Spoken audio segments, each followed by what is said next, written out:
What happens at Grandma's stays at Grandma's is a model for you and your grandkids. If it's fun, it's fair game. But lately, hip pain has you grimacing more than laughing. And that's a moment you realize life's too short to put off treatment any longer. The Joint and Spine Center is Cincinnati's leading destination for orthopedic care, with hundreds of joint replacements each year. So when a moment has the power to change the rest of your life, go to the one place with the power to change it for the better. The Christ Hospital Health Network. This changes everything. The Pound This Podcast is brought to you by the Christ Hospital Health Network. This is the Pound This Podcast, episode 735. In case you missed it, the effects of stress on your heart, body, and weight with Dr. Denise Brown. I want to lose weight, but I don't know how to get started. What should I meal prep every week? How do I get those sweet booty gains? Inspiration for your healthy lifestyle. The Pound This Podcast with Amanda Valentine.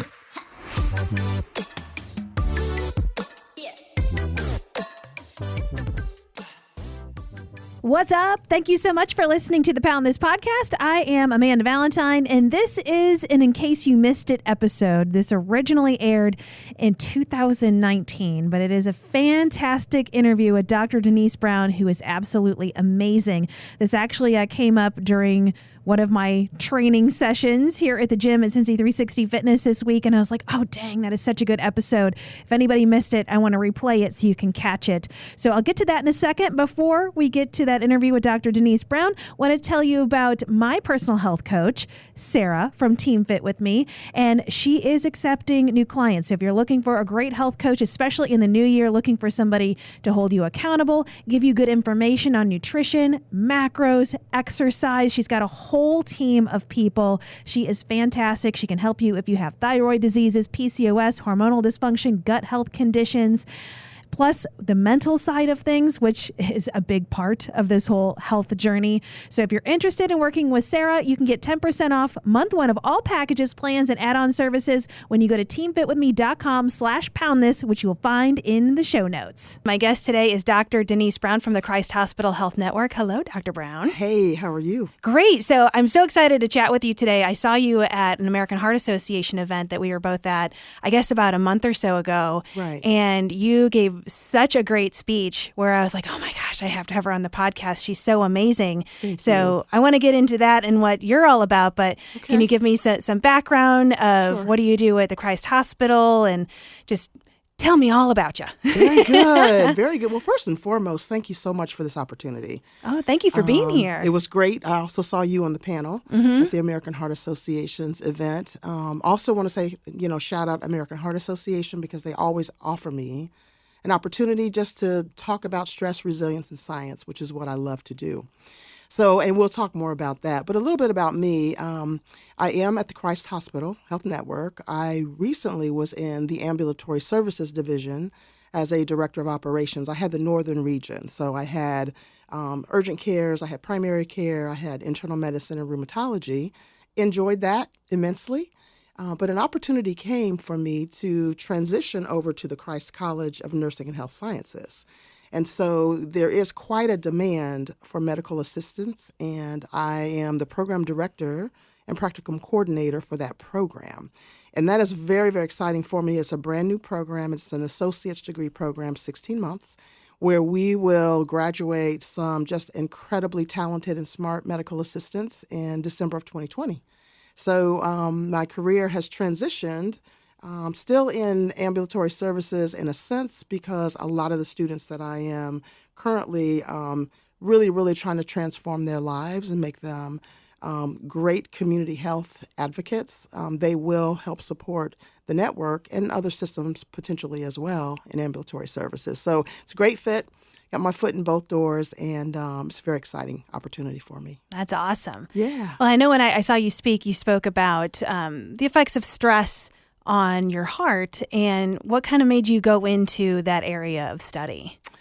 Great question. So I kind of joke and say that my initial Ph.D. was in the School of Hard Knocks because I had a lot of very, very stressful events in that, and you have to find the silver lining, if you will, even in those stressful events. So someone very dear to me, he was my husband. We met in 1995, and we married in 1997. He was a social worker at the Child Protective Services, high stress, and he just did not manage it well. From an American Heart Association standpoint, we did everything that we were supposed to do in terms of the modifiable risk factors. You know, we ate right, we exercised, low body fat, and he still passed away in 1998. And it was very, very tragic. It was very quick. It was very sudden. We didn't expect it. He was 32 years old. A picture of health physically, but emotionally, he was very, very stressed out because of the line of work that he was in. Mm-hmm. And it was at that point that led me to really, really find out what happened. You know, how does a 32-year-old male who we exercised 5-6 days a week, ate the right foods, did no arguing, you know, everything just seemed very Pollyanna, everything was wonderful. And what happens to someone who they just do not wake up? Tony ended up passing away from cardiomyopathy, where his heart muscle literally just gave out. And through that loss, it led me to the Institute of Heart Math. And they are out in Boulder, California, and they've been for about 30 years or so doing research on the science behind stress and resilience. And so it was through that crucible moment in my life that I was introduced to just these wonderful tools and the way the body is set up through the power of the heart to help manage emotions and promote resilience. So that was my introduction to it, and I always appreciate opportunities such as this one where I can give whatever information that I can about the science behind stress and resilience. Yeah. So what is the science behind the stress on the heart? Like, what is happening whenever you're stressed out? I mean, because I think everybody that is listening to this can relate to being stressed out at least once a day. Oh, yeah, absolutely. Well, there's a quote by Lou Holtz that I love, and it says, "It's not the load that you carry that breaks you, but it's how you carry it." Mm-hmm. So what we know now through science is that your emotional state draws an electronic picture or an electrical picture that we can look at and see if you are being more depleted or if you are being renewed. And so once I found that out, and it's very similar to if you are in, say, a critical care or an emergency room, and we are monitoring your blood pressure, there's a waveform associated with that. When your heart is beating normally in normal sinus rhythm, there's a waveform that's depicted. We can look at that waveform and we can tell if your heart's beating too fast, if it's beating too slow, and how to treat that. So what we know now from an emotional standpoint, and this is very critical, and that's why I really want individuals to know what you feel is what you become. What you think is what will manifest in your life, and what you are feeling literally draws a picture. And so in the science of resilience, it's really important for people to become self-aware with what they're feeling, because all of these stressful events that are occurring all around us and our access to immediate information via our cell phones or the television, we are constantly exposed to events that either cause us to become depleted or renewed. And so through the science and the tools that I've learned about through the Institute of Heart Math, when you recognize visually that you are experiencing a stressful event because there's an associated waveform that's telling you something has bumped up against a value that is making me feel very negative, angry, or upset. Once you understand what that looks like, then you can begin to utilize some of the tools and the techniques to reverse that in the moment. And that's the key. In the moment, scientifically, you can shift away from a very stressful event that is taking its toll on you physiologically in the same manner as my husband that is deceased, Tony. But we have the ability through the power of our heart to stop that and to stop that drain that occurs when you're under constant and chronic stress. So does the heart know anything different between a stressful event, like let's say a car accident, which is extremely high stress, mm-hmm. or somebody cuts you off in traffic? Like, are you having the same stress response to both of those events? Absolutely, and The issue is that you can have the stress response that occurs because of the feeling state.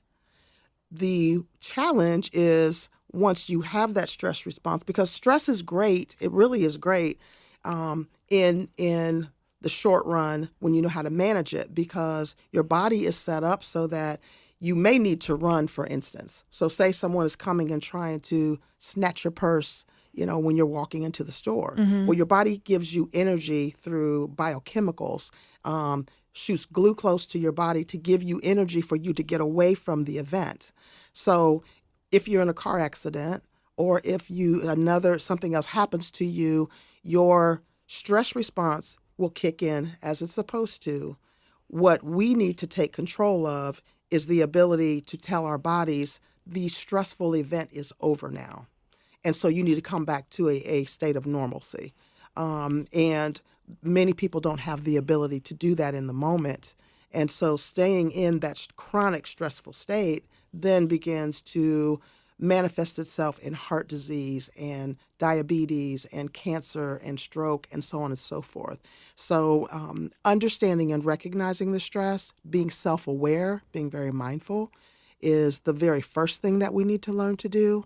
And then once we are able to do that and recognize a stressful event has happened and my body is responding in a physiological manner, I need to know how to turn that off, turn the dial back so that I can get back to a state of normalcy and then be able to make the right decision about what the event is that just occurred. So what are some of the steps we can take to dial it back?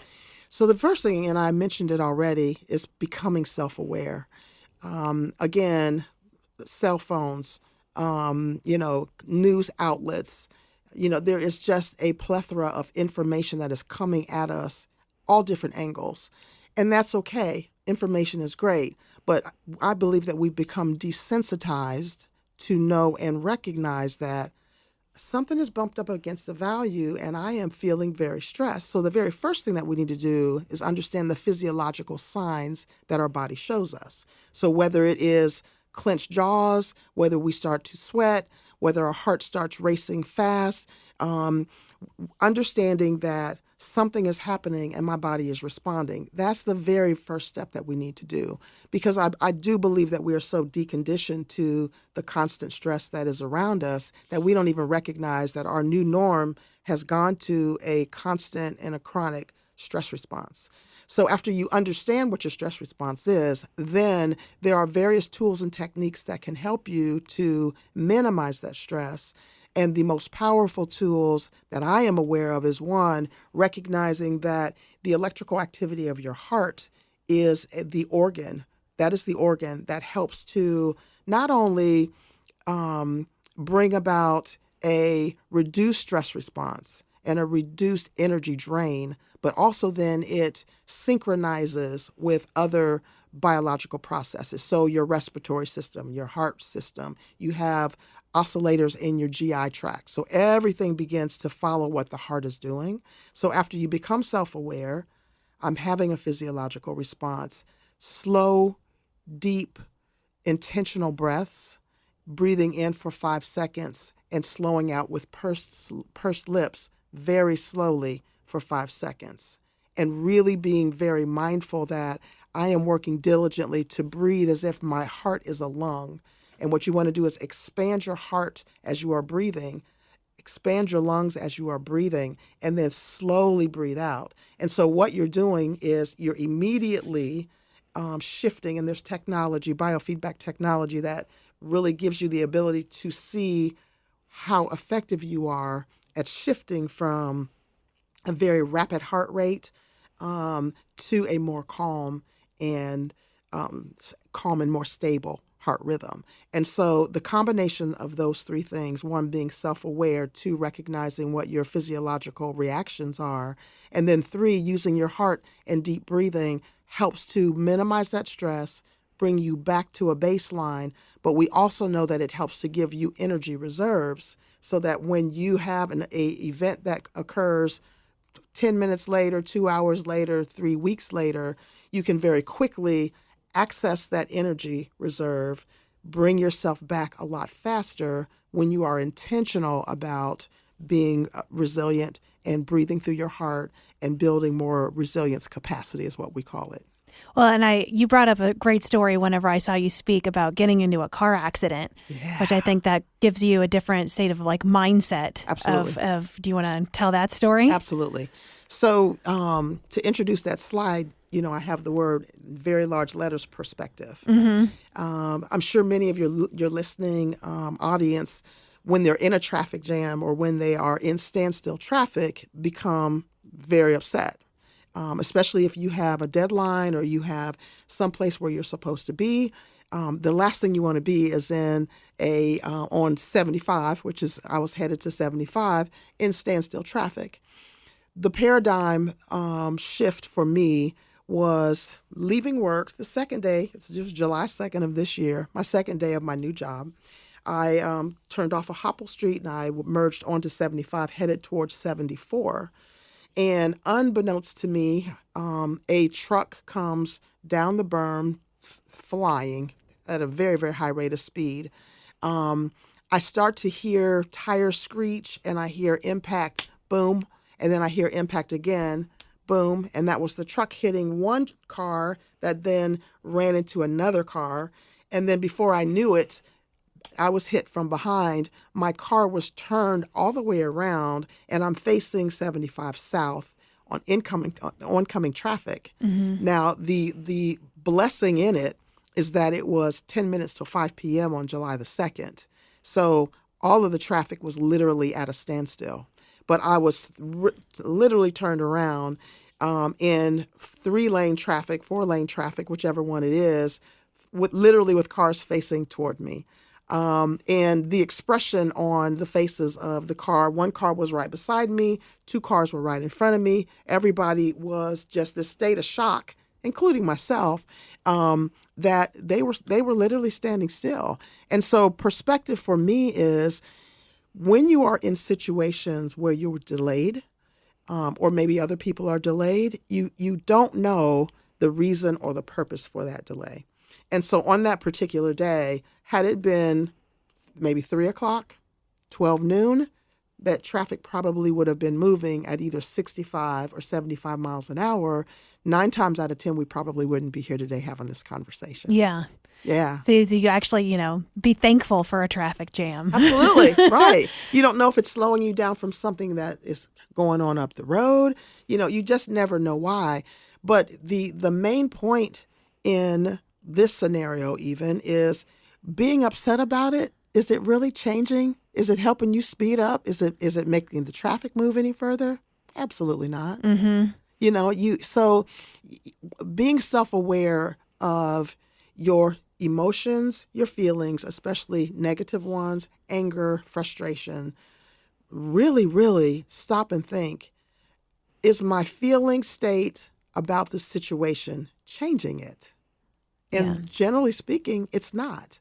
So when you really begin to understand that when you allow yourself to stay in a chronic state of either anger, frustration, the way that you're depleting your immune system, for instance, increasing your cortisol levels that then result in weight gain if you are not able to maintain that or reduce that amount of stress. Once you realize that your body responds with like 1,400 different chemical reactions to you being in a state of frustration. The more you understand the damage that it does to you, the more, at least in my instance, it helped me to see that I have a choice and I have control of what my emotions are and how I respond to things and how I respond to people. And I remind myself of that every morning by doing positive affirmations so that I am promoting health, well-being for not only for myself, but for the folks around me. So I think that it's just vital to understand, even in that situation, in the car accident, I had to find something in that situation to appreciate, despite the fact that my car was totaled, just minor muscle aches and pains, fortunately, to let me still be positive in that moment. And I think that's the challenge for people, is that despite what the circumstance is, we've got to find a silver lining in it to not allow it to continue to cause us to be in that negative state.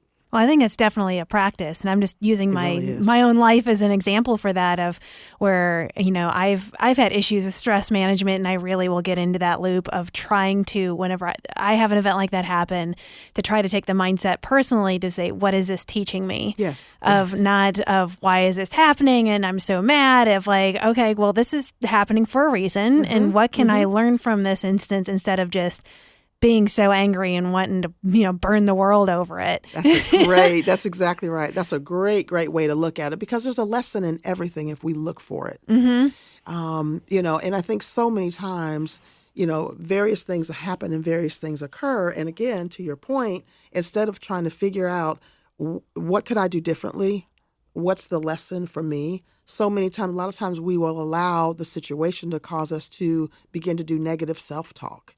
And become very, very introspective in a very negative way, which further exacerbates the response that our bodies are having, a physiological response.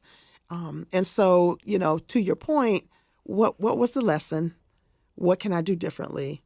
How can I manage it better? And that is a very, very a great way to take a situation, turn it around for the positive. Well, and when I heard you speak before, you just talked about how one stressful event can just affect your body for the rest of the day. And I think knowing that information also makes you want to calm yourself down even more, because what did you say? It's like 12 hours? You like hang on to it? Right. So HeartMath did research, the Institute of HeartMath, and they had participants. They had 30 participants, and they checked their saliva to check their immune system.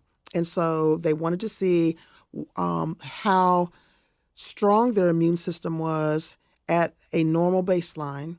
And then what they did is they had them to feel, not think, to feel a negative situation that caused them to feel anger or frustration.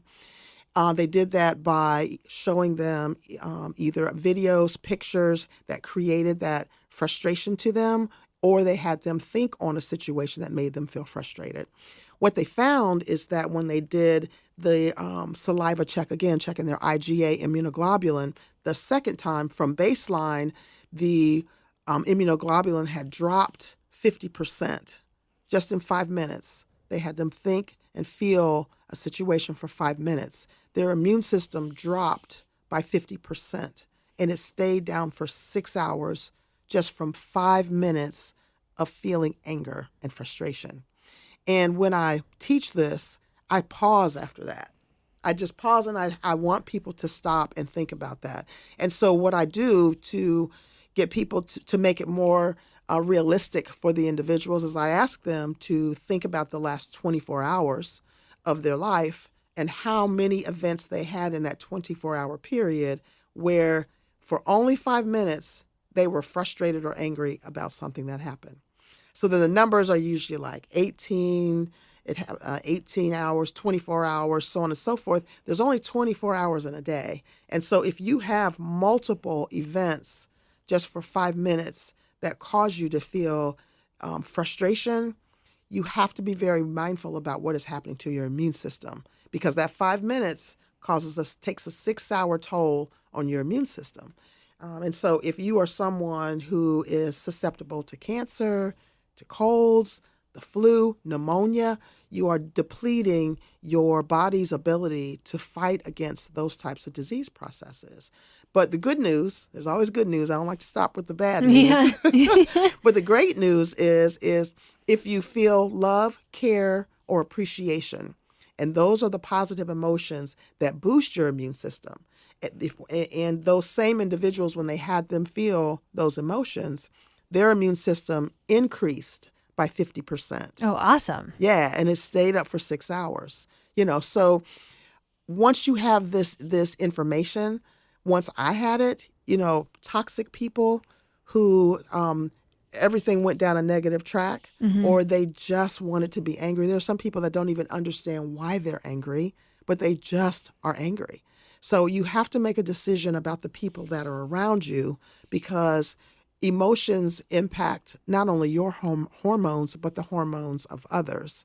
And the example that I always like to give is if you went to college and there were several you in your dormitory, after about 30 days, all of the females in that dormitory, or at least in your room, or maybe even on that whole wing, their menstrual cycles synchronized. Mm-hmm. Same thing if you've got several women that are in a home that live together. Your menstrual cycle synchronized in the same manner as the feelings that you're feeling or someone else is feeling. And so with that synchronization of feelings, a room that is very positive, if a negative person comes into that room, and if they are someone who really knows how to send out that negative energy, if you're not careful, before you know it, other people will be synchronized to that same emotional state. And what HeartMath did in another research is they had 3 individuals who knew how to create we call them coherent heart rhythm.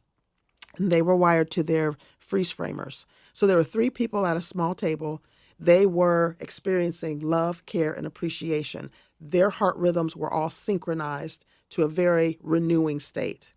They had an individual who knew nothing about the HeartMath tools, nothing about the research, but they were wired with the biofeedback technology, walk into the room, sit at the same table, and within minutes of sitting with 3 people who were really focusing on feeling positive emotions, their heart rhythm synchronized almost immediately to the same heart rhythm of the others. Oh, that's crazy. It's crazy. Yeah. Oh, man. But it's through electromagnetic energy that we are able to impact those people around us. And so, again, to my earlier point, every moment of the day, we need to make choices and decisions about who we are around, because you become the 5 people that you are around the most. Or you become the things that you think about. So being very, very intentional about knowing who I'm around. Do they lean positive or do they lean negative? Knowing the choices that I'm making. How am I feeling? Am I experiencing negative self-talk? Am I being judgmental to myself, or is someone else being judgmental to me? We have to make choices and decisions to change those circumstances so that we don't end up becoming drained by the people who are around us. Yeah, well, not only affecting your immune system, like you brought up, but I know so many people listening to this podcast are on a weight loss journey or are wanting to live a healthy lifestyle. I imagine that stress, I mean, I know personally it does, plays a huge role on just weight management. Absolutely. And you can be doing all the right things and it feels like you're still running into a wall. That is a great point. And you absolutely can be doing all the right things. You can be eating right, exercising, all the right things that you're supposed to do. But if your body is in a chronic state of stress that you are not managing, your body is constantly expecting an emergency to happen. And so then what your body does is releases glucagon. And so the glucagon, and cortisol as well, it releases large amounts of cortisol that your body stores. Generally where it ends up being stored is right in that abdominal girth area. Mm-hmm. And your body is saying, there's an emergency happening. I've got to keep storing this glucose. I've got to make sure that I'm ready for this emergency that really is not a true emergency. And so in weight loss, you begin to pick up weight in the abdominal area because your body is constantly feeling that there is a stressful event going on. And so it's constantly pumping glucose into your body that's being stored. So despite the hours in the gym, walking, running, etc., you constantly have this battle against high levels of cortisol being released into your body that is going to store itself as fat because you are not managing your emotional state. Yeah, so I think there's the good news and the bad news in that. Of feel like so many people just give up because they're like, I'm eating right and I'm working out, nothing's happening. Like, what's wrong with me? And then you go into an even more negative headspace because you tear yourself apart. But the good news is just chill out and things will start working out. Yes, absolutely. Yeah. And I think the more people get this information, the more people understand, don't stop the exercise, don't stop, eating right, so on and so forth. But to your point, recognize, become self-aware that I am doing negative self-talk because the scale's not moving, because the pounds aren't dropping, because my clothes are not fitting the way they're supposed to. Begin to stop and recognize what are your feeling states throughout the day. because your feeling states are either rushing cortisol into your body or your anti-aging hormone, which is DHEA, which you want more of, which will reduce that amount of extra glucose that's in your body that ends up being stored as fat. So again, in weight management, emotions are critical. Emotions are key, and being, again, self-aware of what you're feeling it's vital. It's critical, because if you don't know that you're experiencing a lot of stress, or you're not recognizing when it's occurring, you don't know when to change it. Yeah. So does it all come back to just doing those deep breaths and being more mindful, or do you need to have like self-care Sunday and go have a spa day? Oh, yeah, that's great too. Just do that. Not going to turn that down. Never going to turn that down. But I mean, I think that, at least I get wrapped up in this loop of like, okay, so I have to relax. And then it's like you have this image of relaxation of like, well, I need to go away and I need to, like have a spa day, or I need to go to a yoga class where I think that those things work, but I like that you can just come back to like, you can just sit in your car and breathe, and that can get the job done too. Absolutely. The spa days are wonderful. Yoga's wonderful. Meditation is, all of that is wonderful. But to your point, you need to have in your toolbox something that you can obtain immediately. And so the combination of that positive feeling state, as well as they in addition to either freeze frame or inner balance, which HeartMath does more of, an inner balance, we can talk a little bit about that in a few minutes. But being able to, one, first recognize the stress is happening, two, breathe, but what you're trying to do is engage the cardiac muscle and engage the electric activity in your heart to shift. And so when you are sitting in your car, or when you're sitting at your desk and you just step back, close your eyes, if you can even deeper engage that transition, if you will, by identifying a place, a person, a situation, or a circumstance that makes you feel love, care, appreciation. So for me, my mother was just full of love, always hugging us, always kissing us. So for me, my happy place, if you will, it was Mom just loving on us. I'll give you an example of working with a student at a charter school who was an at-risk student. He had a lot of truancy issues in the principal's office, failing with his grades. I was asked to consult with this child. And in doing so, I met with him and I tried to find out, by just having a conversation, what makes your heart smile. Okay, so I tried to use my paradigm to help him identify things that made me feel love, care, or appreciation. So I said, think about your mom holding you and, loving on you. And he said that his mom worked multiple jobs because she was a single mom. So then, and I don't know why I did, but I went to, what about Dad? Maybe Dad is there. Maybe you guys are playing, ball outside. And he said Dad was incarcerated. So, you can imagine how I felt after that. Yeah. So then it came to my mind to ask him, what makes your heart smile? And this child stopped for a moment. And really, I could see the wheels turning in his head, and he said, eating a Raleigh's hamburger. I get that. Yeah, absolutely. So I was like, okay. So what I want you to do, I want you to sit back, and I want you to start doing some deep breathing for me. So I had him we call it heart-focused breathing. I had him doing heart-focused breathing. And then I said to him, and now what I want you to do is experience the feeling of eating that Raleigh's hamburger. What does it taste like? Is there juice dripping down the side of your mouth? Where are you at? Who's with you? What does it smell like? You have to literally take yourself to that location. Take yourself to that place. If it is on the beach, if it is holding your child, it might be you appreciating eating, fruit or whatever it is, but you have to really engage your senses so that you are right there in that moment. And for this particular child who I had on a freeze framer at that time, immediately that waveform shift occurred. Immediately.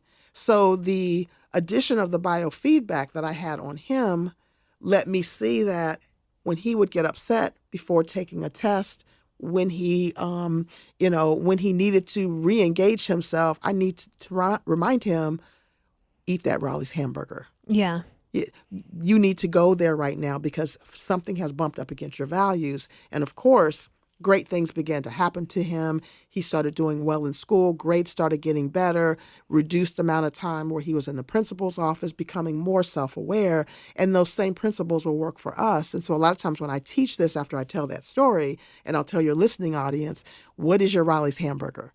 You need to know what your Riley's hamburger is, because once you know what that is, and then once you can find yourself in that particular situation, eating that Riley's hamburger and feeling whatever it is.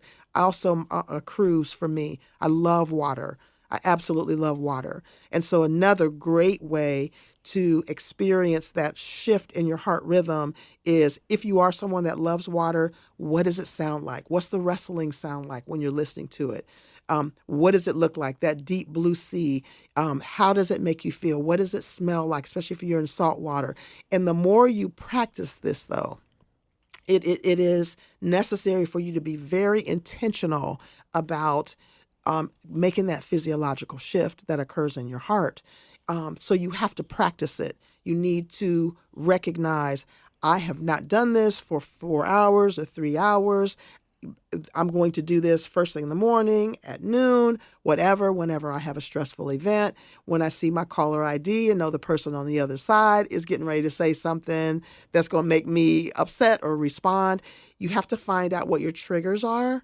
And then when you find out what your triggers are, then you need to go to that place. And you can do it very quickly in 1, 2, 3 minutes, which is the difference between having to step away and go do yoga for 20 minutes, right? It's an in-the-moment transition and a transformational shift that is scientific, that allows you to refocus, access higher levels of learning in terms of neurologically, so that you can make better choices and so that you're promoting health. So you've talked about seeing a picture of like how your heart's behaving in these events. Is there a way that anybody can just do that, or is that something that you have to go to a doctor's office and you have to like sign up for a study, or is there any way to like basically to get a clear picture of, if you can't feel that, just to see it? Great question. So HeartMath has created biofeedback technology that you can order from either their website, heartmath.org, heartmath.com,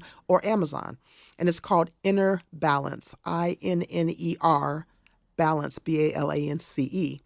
And it is biofeedback technology. The cost is somewhere around $159. It's worth every second. And then what happens once you order the technology, there's an app. So you have to go to the app store.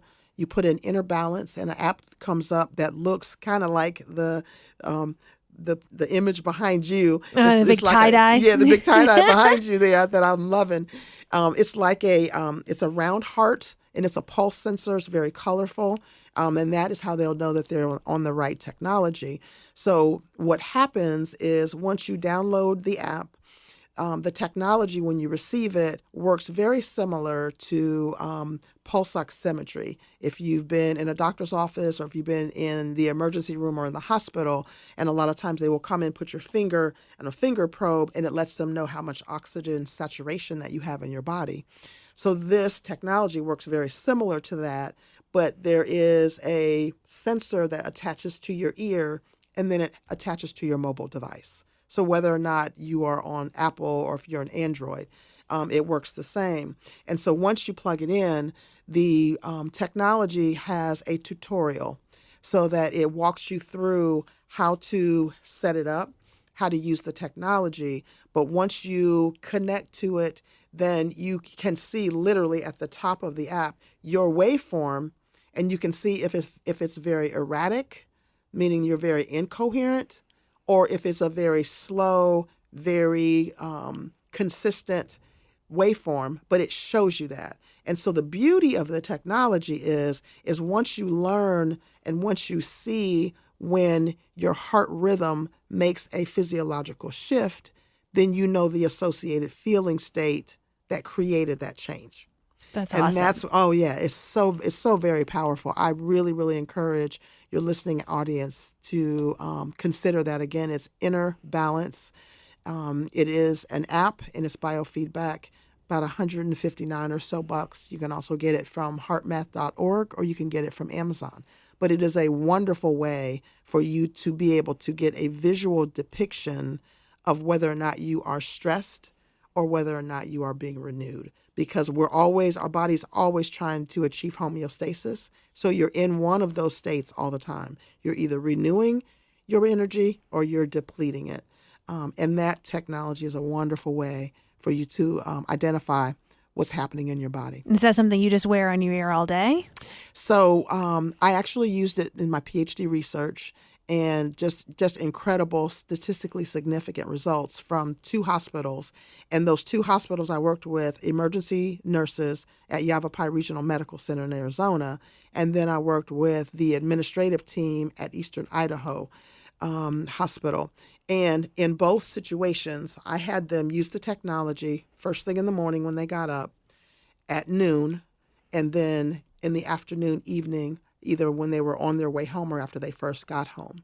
I also had them to use it when they felt like they were experiencing stress, if they were going into a stressful meeting, especially the emergency room nurses, because that is really my passion, is getting this information out to nurses, doctors, etc., who constantly are in a very stressful situation. Patient comes in, code blue, they have to leave, and maybe that patient passes away. They don't even have time to even process or recognize what they're feeling from that situation, because now I have to shift and I have to go take care of these other patients. Mm-hmm. So I don't have time to process. I don't have time to take care of me and renew me, because I'm jumping from one room to the next to the next. So in those 2 instances with my PhD research, 3 times a day minimal, recommended multiple times a day, especially when they knew that they were experiencing a stressful event or they were anticipating a situation that would cause anxiety or stress to occur. And did they implement some of thinking of the Rally's hamburger and breathing, and that kind of helped them out in those situations? Absolutely. Awesome. Absolutely. And they developed better sleeping habits. They, blood pressure reductions, blood glucose levels reducing. They're the people, and so in Yavapai, both of them, they were in leadership roles. And so it was very interesting, and it was kind of funny, because when I would come in, because I would go into those organizations over a 6-month period, a couple times a month. And then the leaders would start to tell me, they would say, whatever happens when you go down and meet with that lady, with that technology, something happens, because when you come back, you are just calm. That's awesome. And the way, you relate to us. And they just really said that the individuals that they either mentored or led or took care of, they recognized that there was a change in their behavioral patterns. And that's what it's all about. And so, for your listening audience, even if it is a small change, once a day, and even if they don't get the technology, even if they just work on heart-focused breathing and do that once a day, and then start doing it twice a day with intentional, deliberate, times that they do that, they will begin to see a significant shift if they prioritize that. And so for me, when you prioritize yourself and you prioritize your health, then everything else will fall into place. Yeah. And so whether it's, being successful in a weight loss journey or a weight management program, or, deeper love relationships with your family and with your kids, we have to be intentional about taking care of ourselves first, because there are so many other people who are waiting on us to help take them to another, especially our kids, help take them to another place from a physical standpoint. Well, that's awesome. I think everything that you're doing is just so amazing. And I think that everybody listening is probably going to have a life change from hearing this, just because even thinking about the Rally's hamburger example of the breathing thing. And I've had so many people diagnose the breathing for me, and it feels like I should implement that. And I feel like I have a hard time taking it back there, but I can definitely think of like my happy spot. I feel like that is a game changer for me. So I feel like that everybody just has their thing that they can attach to that can do it. And even as you were saying that, I'm like thinking of like, I know exactly where my spot is. And I'm like, that feels good. I love it. So thank you so much for coming in. You definitely have to come back, because we've got lots to talk about. Yeah, thanks so much. AmandaValentineBites.com